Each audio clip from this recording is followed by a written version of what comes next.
দেশের প্রাণ খালেদা জিয়ার রাজপথ রাখিব নিরাপদ খালেদা জিয়ার রাজপথ এনি ভাইয়ের রাজপথ রাখিব নিরাপদ সাবু ভাইয়ের রাজপথ রাখিব নিরাপদ খালেদা জিয়ার সংগ্রাম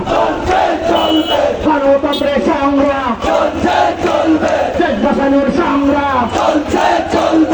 শুনছি শেখ হাসিনা পালিয়ে গেছে কোন নেত্রী আছে রিক্সা শ্রমিক পাইতে কোন নেত্রী আছে একসাথে বলতে হবে কোন নেত্রী আছে আগামী দিনে প্রধানমন্ত্রী হবে কোন নেত্রী আছে